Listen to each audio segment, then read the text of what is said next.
Mike, 83 days as caretaker boss. Is it a relief that it's finally done? It is a relief, yeah, because when you've got something hanging there by a thread sometimes, and when you think it's been done and then it's not done, it is a relief to actually get the sign on the dotted line, and it helps within the football club because now it shows that there is somebody at the helm, somebody who wants to get stuck into this job, and the players understand, who's in charge. You mentioned there that at times it looked like it was hanging by a thread. Were there moments when you thought it would never get done?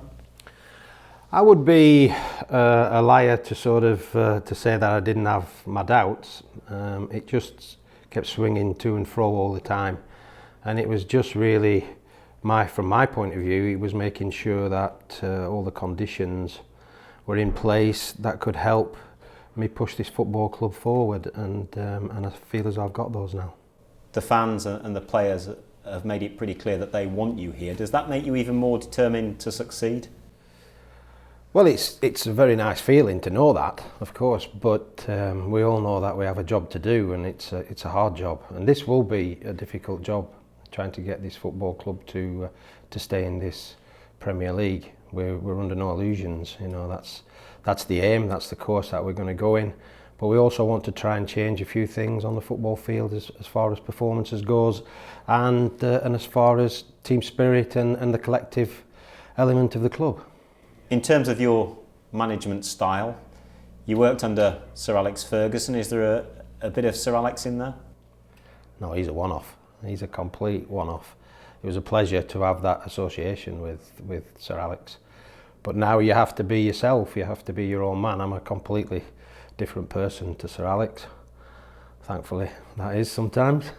But no, you learn a lot of things. I've played the game, I've been involved in the coaching, I've stepped up into the management role, albeit as an assistant caretaker, and then you come to the pinnacle now, which is to be what is a very good feeling, being a Premiership manager. Has Sir Alex been on the phone?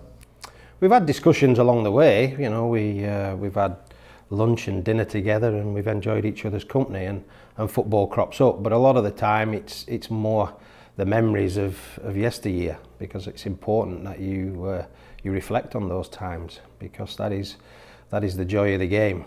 But now you realise when you talk to him the enormity of the job and the task at hand.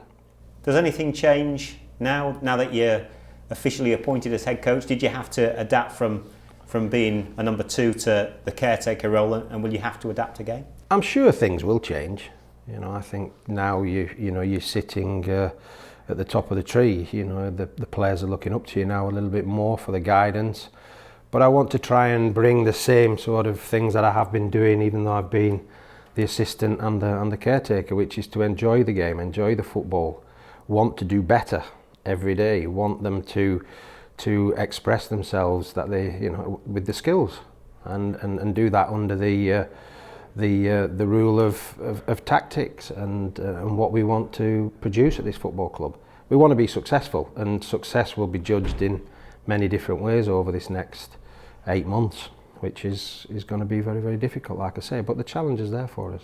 And is the challenge to stay in the Premier League, is that the number one priority? Well, it has to be. It takes a big effort to get from the Championship into the Premier League. When you get into it, yes, you want to enjoy it, you want to perform, but you want to make sure it happens again and again and again. But we all know that that's hard work, and patience is required, and I think the supporters will play a massive part in that. Hull City has had a few turbulent times, turbulent issues, but I think if we can produce effort, determination and decent football on a football field, then the supporters can smile a little bit longer, and hopefully we can stay in this league. There are still takeover talks going on. Is that something that you've discussed? Is that a distraction? It was a distraction early on, and then I dealt with it in my own way, which was to forget about it, really. Try and put it to bed. What will be, will be. I have no real issues with the takeover. I have no real ideas going forward that it will interrupt anything within my job description. We will take it as it comes, and that's for other people to deal with. On the day that it was announced that you were confirmed here. Steve Bruce was holding his news conference at Aston Villa. Are you pleased to see him back? I'm extremely pleased, yeah. He's a good man, you know, and he deserves to be in football. You know, there's a lot of people out of football who don't really deserve to be there. If we could give jobs to everybody in football, then it would be a better place. But Steve has a big job on his hands now. He understands the rules of the game, and apart from him taking one of my own coaches and left us short a little bit, then no, good luck to them both. They deserve it. In terms of replacing Stephen Clements, what's the plan? Have you made any moves on that front? Not as yet, no. It was a case of getting one thing sorted at a time, really. I will be thinking about things going forward as to what I think we need to try and do with the staff. We have some good staff here. We've lost a lot of staff over the period of the last sort of 6-12 months. I think six people have left this football club for different reasons, and we need to start to keep hold of quality staff, bring quality staff in and keep hold of quality staff. So that will be a priority, and not to see them come here and leave. Will you be looking to bring a number 2 in from outside? I'll be looking to try and enhance what's already here.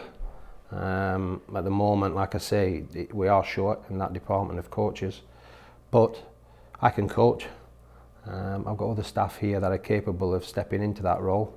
It's just a case now of seeing the game on Saturday, getting through the weekend, and then we've got a full week to prepare and try and get some work done and answers to those questions. Would you like to get somebody in before the next game after Bournemouth? Well, we all want to be surrounded by good quality. You know, the players require that. I think it's got to be a statement of intent that you're outwardly looking to improve everything day to day at a football club. I'll be no different to that. If I can get people in here that I think will be better and enhance this place, then I'll try to do that. But you know, I'm sitting here now talking about it. It's down to doing it and being able to get those quality people in. In the short term, who will assist you tomorrow? In the short term, I'll be assisted by Gary Walsh, who's stayed true and has done an excellent job in the last 7 games. And I will be promoting one of the academy coaches to be alongside me on the touchline, and also possibly maybe helped out by one of the players.